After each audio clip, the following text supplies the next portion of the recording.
She is involved in various international development projects, one of which I was actually privileged to be part of. And I'm sure those who've undergone her training can testify to her familiar stare when she's asking questions in anesthetics. Ladies and gentlemen, she runs a charity in Zambia for more than 10 years now called the Mothers of Africa, where they're doing tremendous things indeed. Ladies and gentlemen, I present to you the lead of the Phoenix Project, Professor Judith O, OBE. Professor, the floor is yours. Thank you. I'm honored to be here.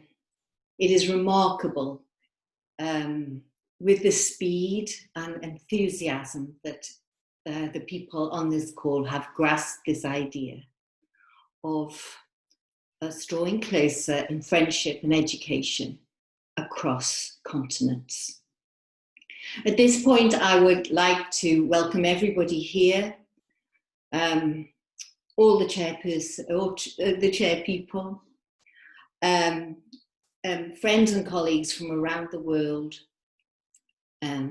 fellow speakers, and I would like to say all protocol observed. This is part of a vision. This is part of Phoenix Digital Global. We've all been knocked back, haven't we, by COVID-19, but why should that stop our friendship and our communication and our growth together? I've been introduced, and I am that professor, but for all intents and purposes here, I lead a project called the Phoenix Project. The Phoenix Project is a collaboration, a listening exercise, an endeavour that we would all grow together in delivery of the global United Nations Sustainable Development Goals.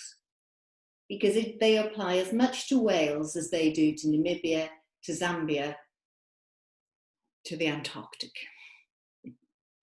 So, the Phoenix Project started as a collaboration between ourselves, Cardiff University and the University of Namibia, and through the University of Namibia, through engagement and delivery partners to the people of Namibia. And we seek to deliver on all of the United Nations Sustainable Development Goals because every single person in this world, on this planet, can make a contribution from any background if they apply to all of us. Medicine, health, sciences is of course really important, but actually the Sustainable Development Goals are all united to offer relief from poverty, a promotion of health, and a sensitive, sustainable environmental development. So we try to impact through listening and shared delivery. And what started in Namibia has reached out to Zambia, and Zambia is so close to my heart because of the charity Mothers of Africa, where we work very closely in partnership. So we've already stretched out through Namibia and Zambia together, and I would like to think that actually more global partners should be part of this. I could talk all day, and sometime you must invite me back to actually talk about the Phoenix Project and its whole. But this is about what you're here for is a special project within that. So I hold a grant, I hold an Erasmus 3-year grant, which is about shared collaborative learning for staff and students across our 3 countries. It was stopped in its tracks by COVID-19, and I had to rush everybody home and stop all the travelling. I hold this and I deliver this with key partners, Dr. Jacob Shihama, who is on this call today, who I've worked with now from Namibia for 5 years, nearly 6 years, and Prof. Charles Michello from the University of Zambia, a public health academic, again, who I've worked together now with for several years. So we felt that this, just because of COVID-19, this should not stop.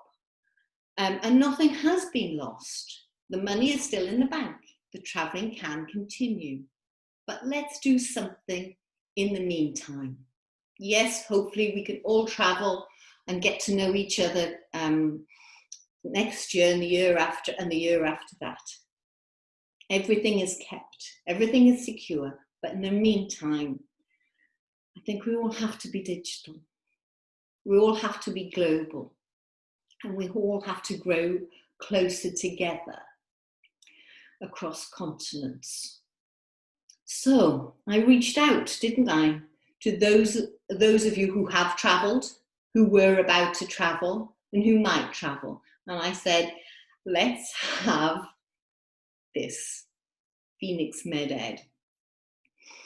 It's about fellowship, it's about friendship, because those are the goals of the Erasmus background funding, which I hold. And really, as we got together in our first Zoom calls, it became very clear it's about mutual learning, collaborative learning, and an education project for us all. I would like to thank Jacob, Dr. Jacob Sharma and Prof. Charles Michello for being the staff leads here. But actually, I have, as quickly as possible, handed this over to student leadership, because actually the Phoenix Project is all about learning, it's all about listening, and if we don't listen to you, we will never know really the right things to do. So thank you for coming, thank you for taking this up, that we would grow ever closer. The fact we're in different continents makes no difference whatsoever to me. So welcome and thank you, Phoenix MedEd. Thank you. Thank you so much, Professor Hall. We'll definitely invite you back to share more about the Phoenix project. So it's fine. Thank you, Prof. So for our first presenter for tonight, we have Dr. Paul Carter. He's an anesthetic doctor at the end of his training, and he has recently been appointed to a consultant post in general as well as trauma anesthesia at the University Hospital of Wales, Cardiff. Prior to embarking on his medical career, Dr. Paul was a pharmacist, and outside of the hospital, he enjoys spending time with his family as well as keeping fit. So Dr. Paul, the floor is yours. Thank you for joining us tonight. Thank you, guys. I'll just start sharing my screen. Bear with me a second. All right, Doc.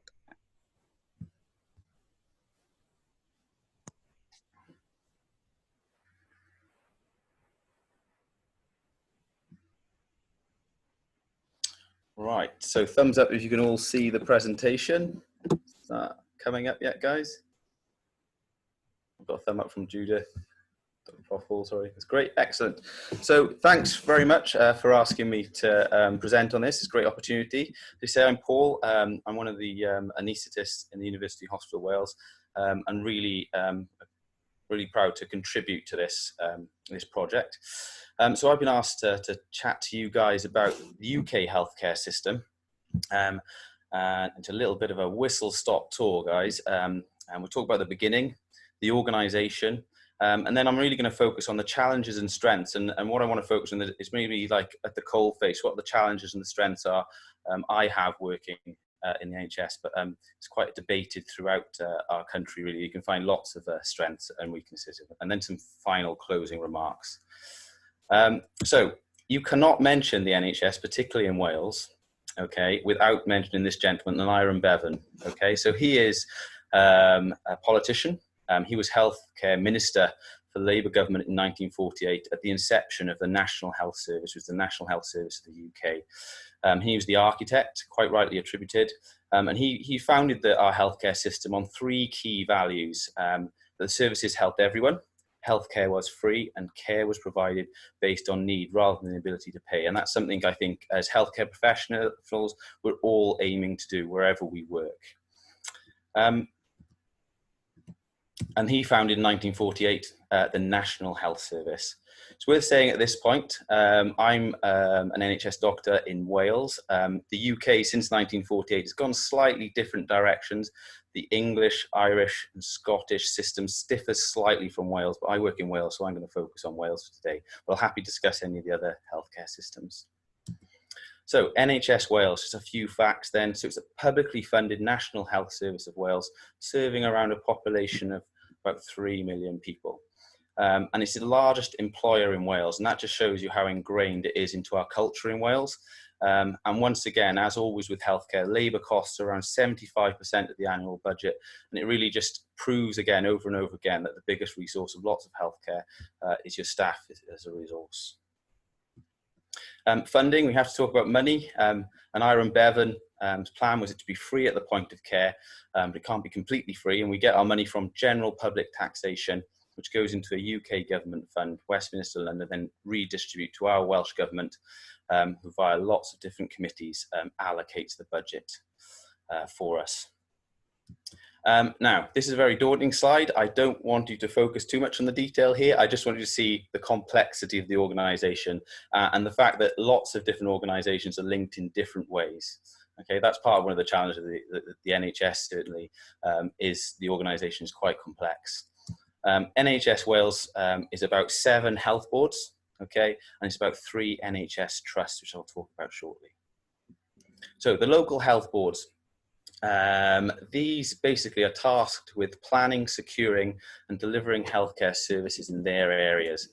So 7 health boards. You can see Cardiff and Vale right down the bottom where myself and Prof Hall work.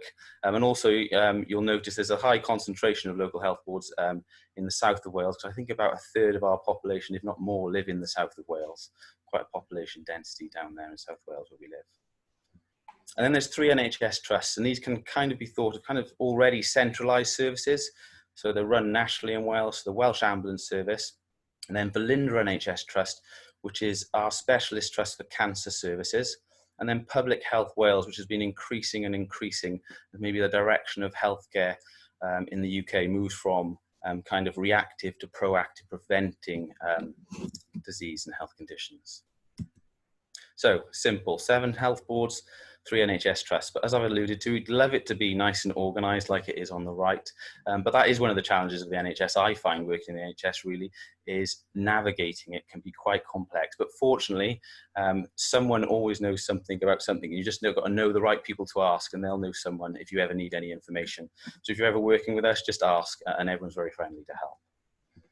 So Cardiff and Vale Health Board, as I said, this is where myself and Prof Hall at work and located at the moment. Just to give you an idea of the services that this local health board is responsible for delivering.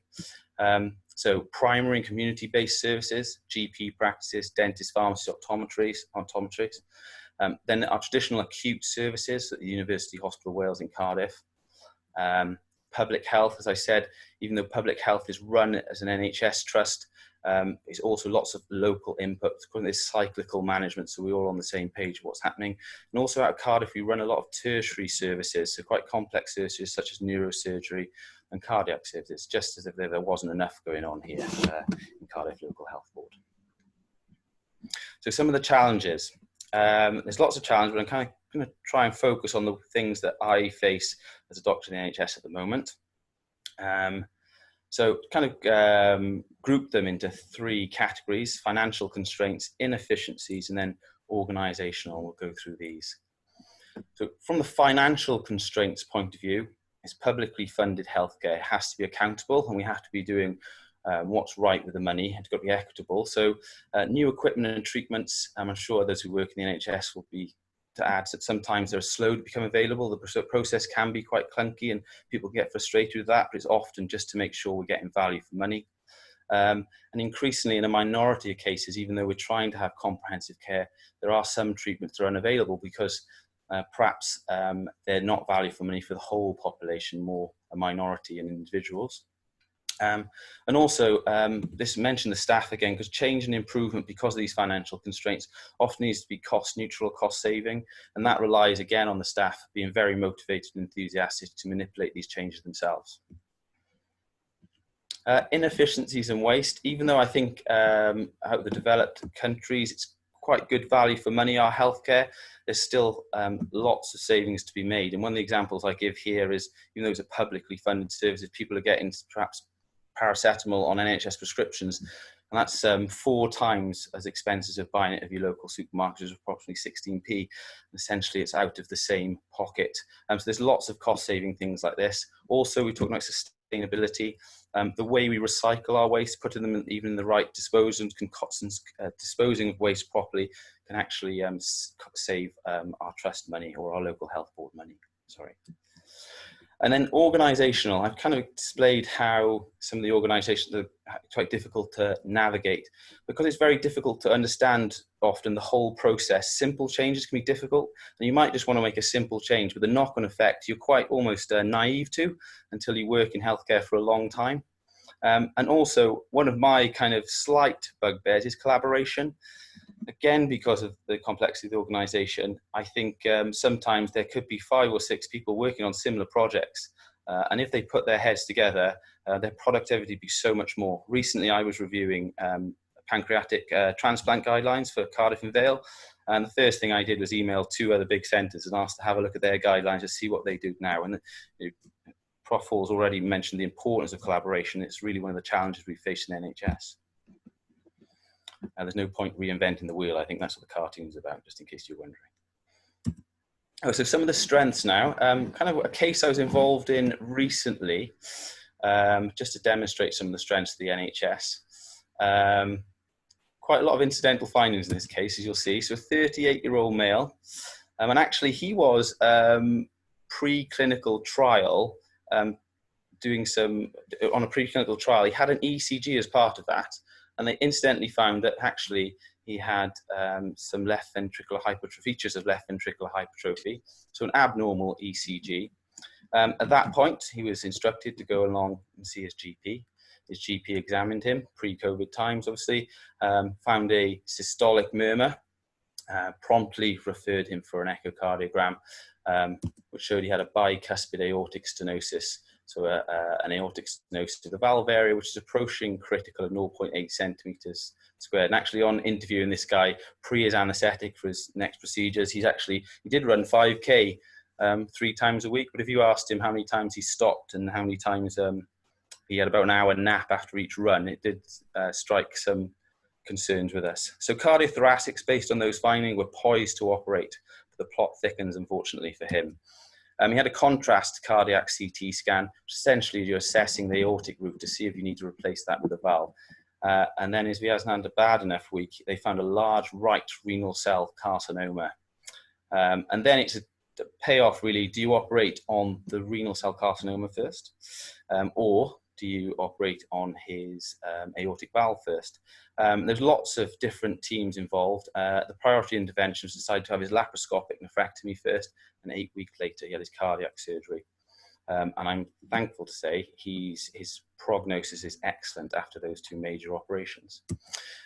What that highlights about the NHS for me is a can-do attitude. There's no hesitation, and the amount of kind of specialists that gentleman, fortunately, has had to see in that time within a 2-month period, just shows how powerful our organisation can be when it works well, when it's oiled well.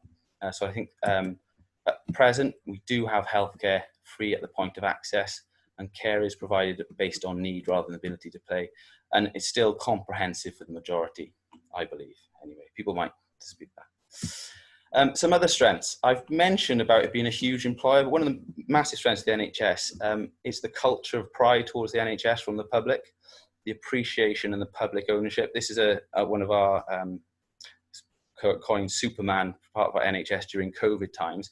And I think what's that really good at is it's a topic of conversation for politics, media and the public, and it keeps it very current. It's really important that we continue to talk about healthcare, particularly with an Iron Bevan's values.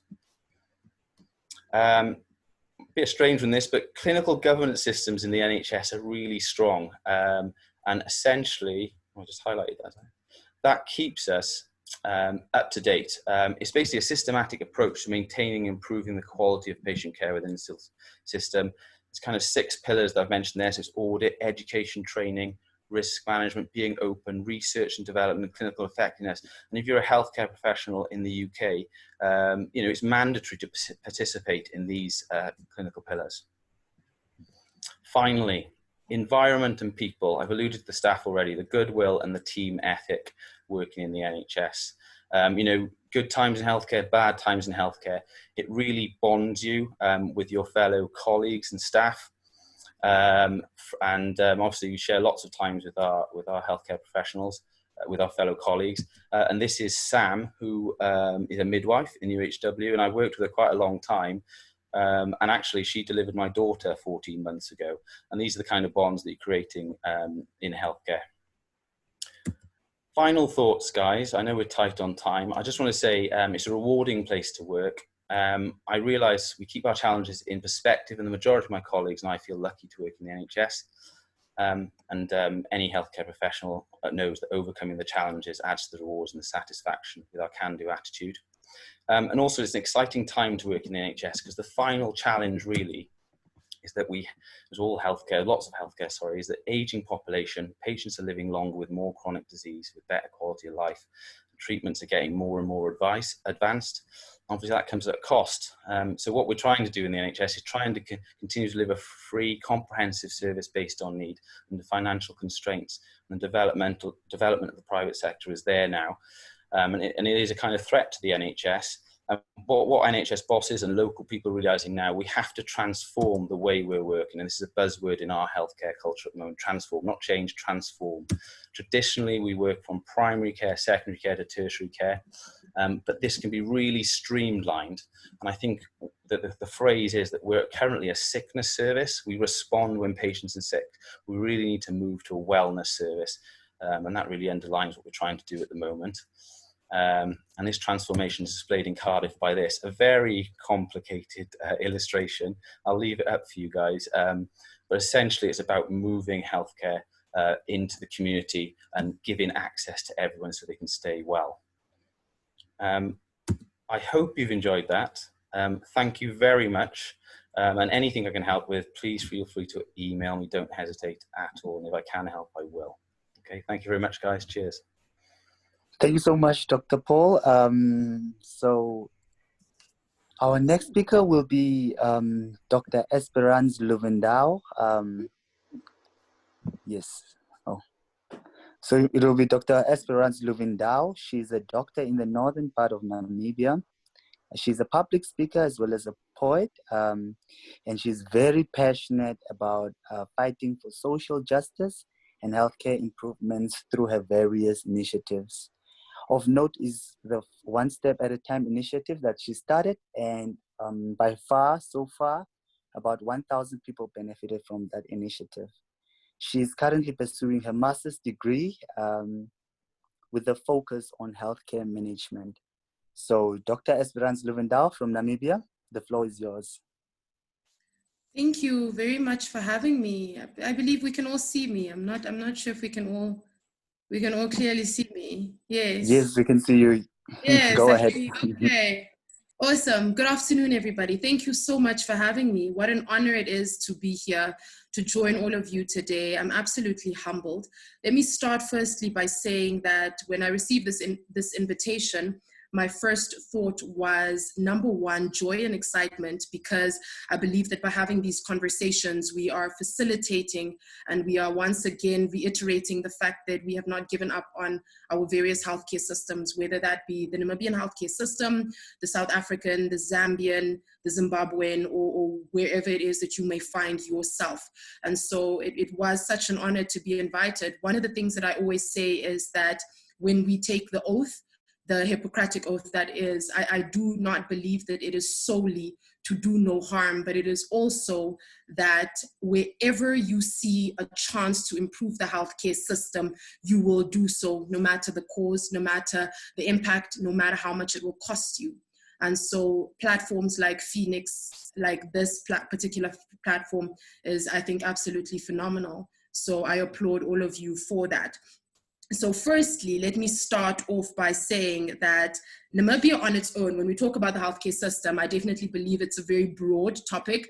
I remember looking at it and thinking to myself, where to start, where to end, what is the middle, and how exactly we round this off. But let me just give a broad summary. And so that firstly, as of statistics in December 2018, Namibia has 27 district hospitals, 4 regional, and then we have 1 tertiary hospital. Now, these are according to statistics that is in 2018 December.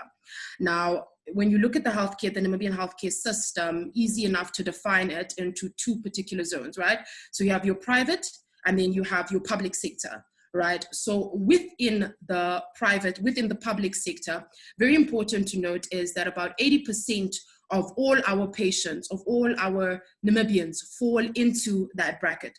That means that 80% of Namibians are making use of state facilities and not your private facilities. Now, this is very, very important to take note of, because this means, number one, that you have a huge burden, right, when you are on your state hospitals, right? So in our particular case, we have Katutura Hospital, which is in our main city, that is Windhoek. You have your Katutura Hospital, you have your Windhoek Central Hospital, and then you have all your other district hospitals in your other towns.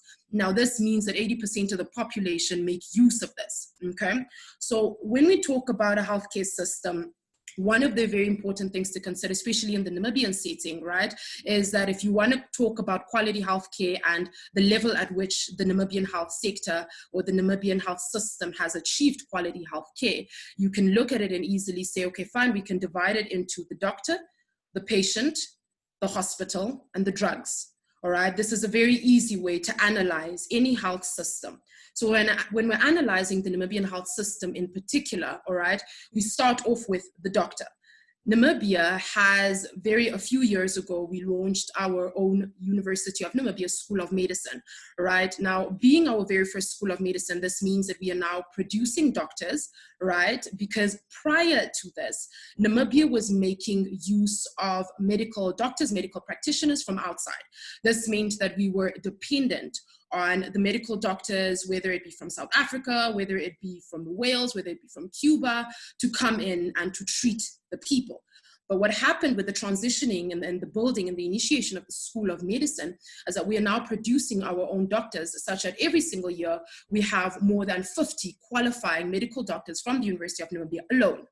Now, this on its own speaks to quality health care, because if you are able to meet the demand, remember we said 80% of patients come to the state hospitals.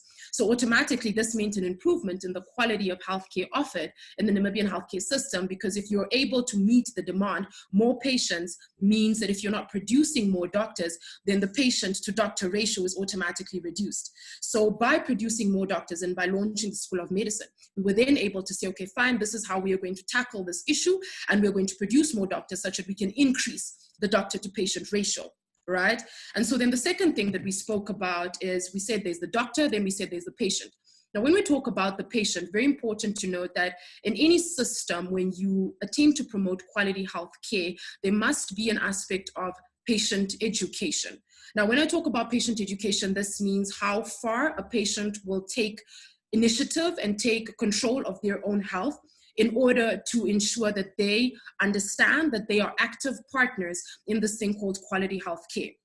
Right? Because especially in a lot of African countries, we have the notion that healthcare or quality healthcare is offered by the medical doctor, is offered by the nurse, is offered by the pharmacist. And myself as a patient, I have absolutely no role to play in that.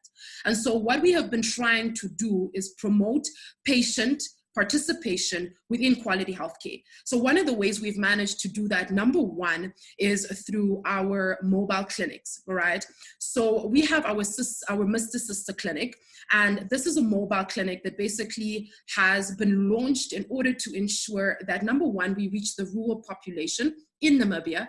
But apart from reaching the rural population with mobile clinics, one of the things that this mobile clinic also does is that it then allows for one-on-one education of patients. so that then patients are educated on one-on-one level and they can understand, okay, look, you have hypertension, but what does it mean to have hypertension? When your doctor says your blood pressure is raised, what does this actually mean?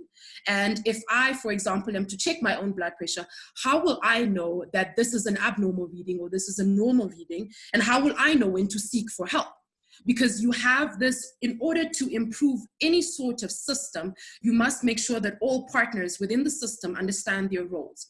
And so initiatives like our mobile clinic, which was initiated in the year 2018, has allowed for patients to not only see doctors and nurses as as their healthcare workers, but has also allowed their involvement to understand and say that, okay, I am the patient, but even though I am the patient, I need to understand that if I have diabetes, I need to ensure good foot hygiene. I need to ensure that I don't wear tight shoes. I need to make sure that if I have a wound that is not healing, I seek for urgent attention. I know that even though I am not a medical doctor or a nurse, these are the bare minimum that I need to be aware of in order to take control of my own health. And then when we talk about the drugs aspect, right? So we said the doctor, we said the patient.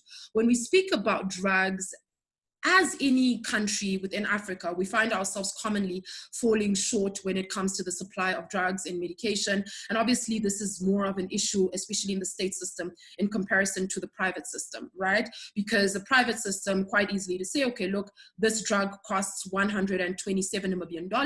And the patient will say, okay, I'm on medical aid, I can easily afford this. Whereas in the state system, if you don't have cloxacillin, if you don't have beclotide, and the patient is not able to afford it on their own, it then becomes a thing of, okay, what alternative drug can we give this patient?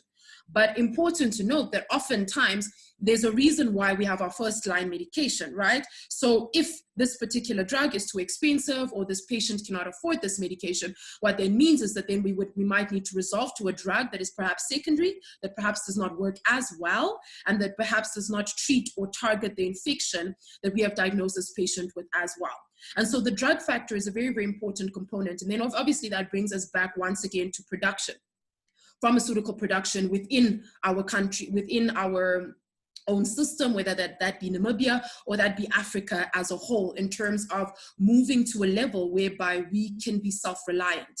And that is one of the major flaws that I will say, definitely not only in Namibia, but I would say within the entire healthcare system that is in Africa as a whole, is the shift from reliant to becoming self-reliant. And that is very important because it doesn't matter how many doctors you train, it doesn't matter how many hospitals you build, until you can move to a level whereby you can produce, you can even export your own drugs, it becomes difficult to maintain a certain quality of healthcare, because your level of healthcare and the quality of healthcare you're able to deliver will always be dependent on that which the countries that supply you with the drugs and the medication, the beclotide inhalers and all these things are able to afford. And especially now with the COVID-19 situation, you find yourself in a situation whereby, look, if the borders are closed down and that particular country is not exporting those goods right now, those drugs, that medication, then what do we do? Then you find yourself with a shortage, whether it be of masks, whether it be of particular drugs, whether it be of particular equipment, right? So this is definitely one of the downfalls that we are definitely trying to address within the Namibian health system. Now, when we talk about the mobile clinics, right? We spoke about the mobile clinics and the way in which they affect quality health care, okay? So when we look at Namibia and you look at the health system, you have your typical, you have the Minister of Health, you have your Deputy Minister of Health, right? And then you have your various committees that come together to promote, whether it be quality health care, whether to ensure that within the system, every single thing that is needed, whatever it be, whether it be drugs, whether it be the hospital system, it is carefully afforded for by the budget, right? And then you have the issue to say, okay, look, within a health system such as Namibia, health should be a priority, number one. And then you ask yourself whether or not this really is the case. And if it is, how can we improve this, right? How can we improve, whether it be the allocation of funds,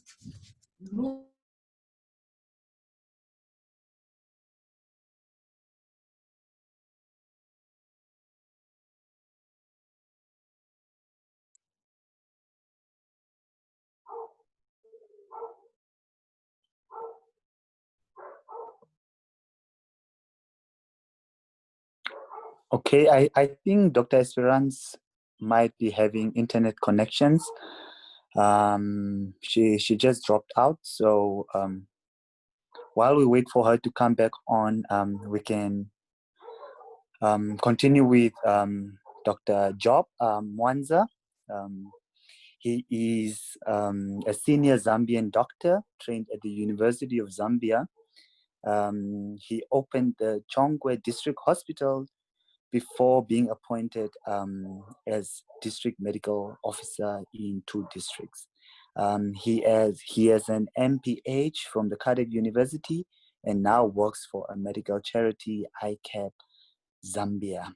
So let's welcome Dr. Job Mwanza while we sort out Dr. Luvindao to come continue with the presentation. Dr. Mwanza, are you with us? Yes, thank you very much, team. And yeah, I'm really humbled to have been chosen to come and do a presentation concerning the healthcare in healthcare system. Added to the introduction is that I'm a Chevening scholar, but also I was in Cardiff as a Commonwealth Professional Fellow under the Phoenix Project. So yeah, I'm really humbled to be part of the Phoenix Project. So we can go to the next slide.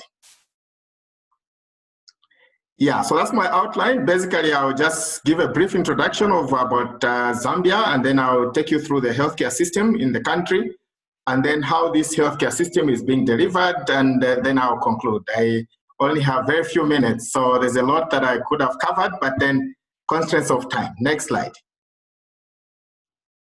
Yeah, so at a glance, really, that's Zambia. So in case there are those of you that might not be aware of where Zambia is, we are on the southern part of Africa, and our population is about 17.3 million as of 2018. Currently, we are close to 18 million. And most of the population actually lives in the urban area. As you can see there, mostly it's our provincial, in the capital city, that's Lusaka. And then our Copperbelt province is our mining province. So we tend to have more people in these urban areas. That's where a lot of economic activity actually takes place. So, and in terms of our life expectancy, at birth, in terms of females, we are at 64 years. The males are at 59 years. Some of the key indicators in our country that the country is really looking at are the infant mortality rate, which stands at 42 per 1,000 live births. And then the maternal mortality rate is at 252 per 100,000 live births. Next slide. Yeah, so this is just showing us the problems that we have in the country in terms of our top 10 causes of mortality. So you can see top on the list there is HIV. It's a big challenge that we have in the country. And then we have also seen the coming on the list amongst the top 10 causes of mortality, the non-communicable diseases, the strokes, the ischemic heart disease, all coming on board. So this really is what the healthcare system in the country is trying to work on to ensure that we see a reversal to this. And so things like HIV, we have a lot of partners that have come on board, local and international partners that are helping the country to ensure that we collaborate and attend epidemic control. And in terms of the NCDs, there are a lot of activities that are being focused on to ensure that people live lives that are not sedentary, but rather to be active to ensure that we see a reduction in some of these non-communicable diseases. Next slide. Yeah, so specifics now concerning our healthcare system. The vision for the country is that we would like to have a nation of healthy and productive people. We realize that if people are every time going to the hospital, obviously it's going to be a challenge, they will not be productive. And so what we want to see is that people should be healthy, and then they will spend more time working and being productive and putting food on the table for their families. So how we want to achieve this is to ensure that we provide equitable access to cost-effective quality health services. These services should be provided as close to the family as possible. And so you will see later on that there's been a lot of transformation in terms of provision of healthcare service in the country, such that we have health centers, small health facilities that have been built across the country so that these services can be accessed by everyone as close as possible to wherever they are. And we want to achieve this, the universal health coverage, by 2030. Of course, this is in line with the Sustainable Development Goals that have been outlined for us. And as you know, obviously, we don't work on our own. We have to work with the WHO, where we are focusing on the Sustainable Development Goals on health. Next slide. Yeah, so as I earlier mentioned, the healthcare system in the country has seen a huge transformation. We're actually calling it a transformation agenda, where the health of the people in the country has been made a priority, and it has seen a huge improvement in terms of the infrastructure and including the health workers as well. And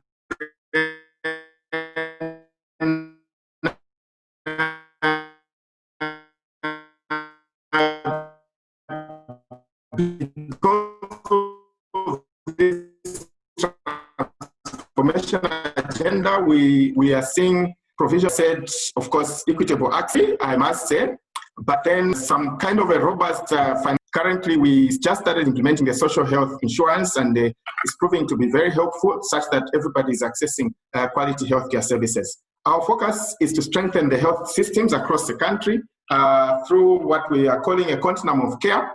So we are promoting health. So through health promotion, we want to make sure that people stay healthy and, of course, protect them from having any diseases. Should they happen to have any disease, then they should access quality curative services, but also rehabilitative services and palliative care services. Next slide. Yeah, so the healthcare system is informed by these key pillars. I will not go into detail through all these pillars, but mainly we have provision of quality health services, that's service delivery, but also health resource for human resource for health. This is, we've seen an improvement in terms of health workers that are being produced from our various medical schools to ensure that we cover up for this gap. So there's been quite a huge improvement in that area. But also, as I mentioned, health infrastructure, including equipment. There's been a lot of development, specialized hospitals, and health centers as close as possible to the families. Of course, there's been a lot of emphasis to ensure that we have adequate medicines in our facilities, medical products, vaccines, and many others.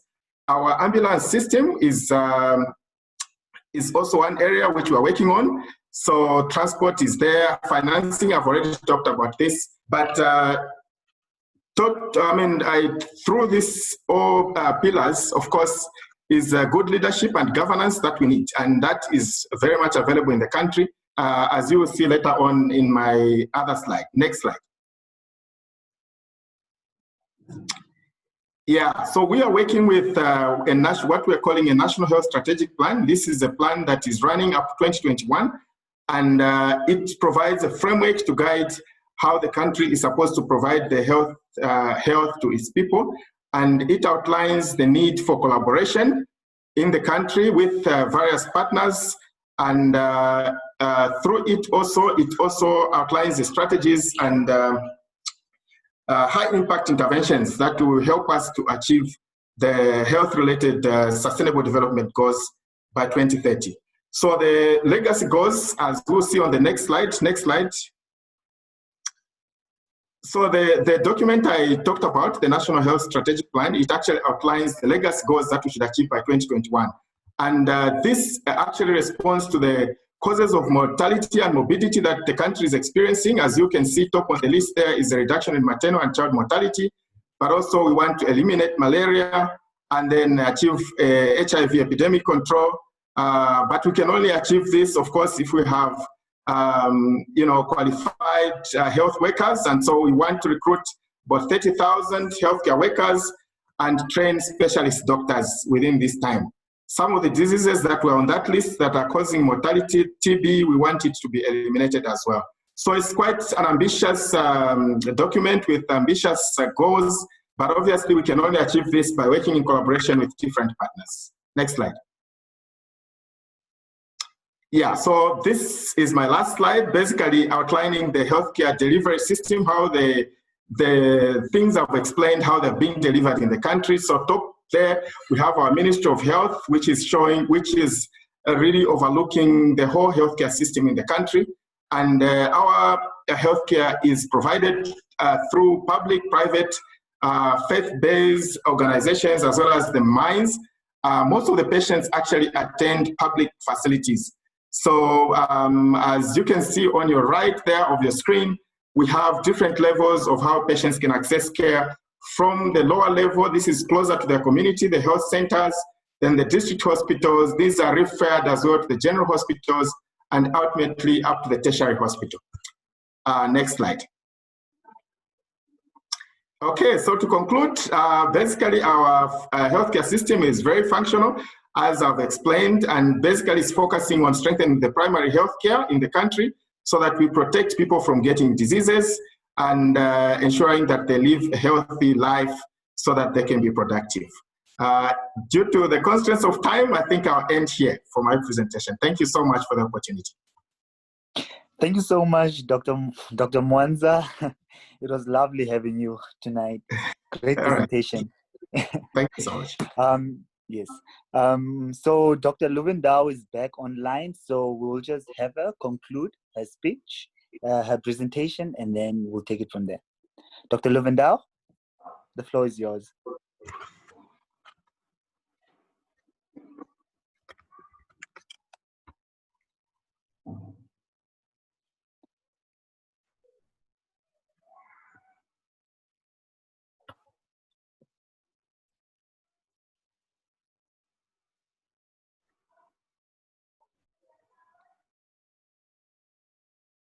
Speak about the healthcare system without talking about, right? I remember that when I started medical school, my major focus, my major thing in mind was that there are certain diseases within the country that are such a burden, and because of the fact that they have formed such a burden within the healthcare system, it is my responsibility to ensure that me completing medical school is not only to say that, okay, look, you've qualified and you're a medical doctor, but also for you to be able to say, look, these are the diseases that this country is facing.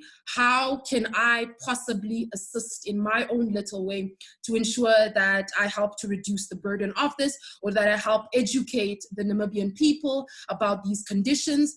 Of these definitely is HIV, and then we have tuberculosis also.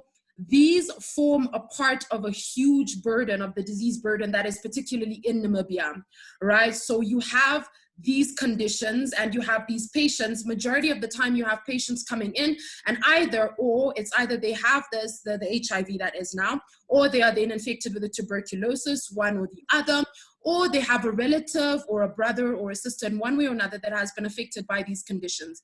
And so my main aim was, how do we not only educate patients of these two diseases, their burden within the country, but how do we ensure that Vision 2030 becomes a reality, especially in the Namibian population? So it's quite well and easy to say that, okay, this is what we have projected. This is how we want to reduce the transmission rates. This is how we see Namibian healthcare system in the next 10 years or in the next 20 years. But then the question is, how do you achieve this? How do you attain this? So with an effort to achieve, in terms of the integration, right, to ensure that the quality of health care advances to an extent whereby the rates of the HIV and the tuberculosis are reduced, We then implemented 4 particular strategies, right?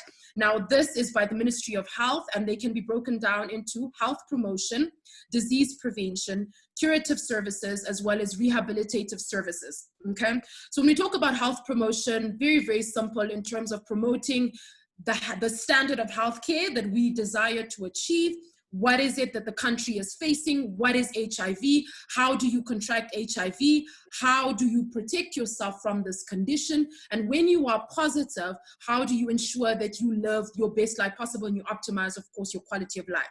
And when we talk about disease prevention, we talk about saying, okay, look, this is the condition and this is how it is spread.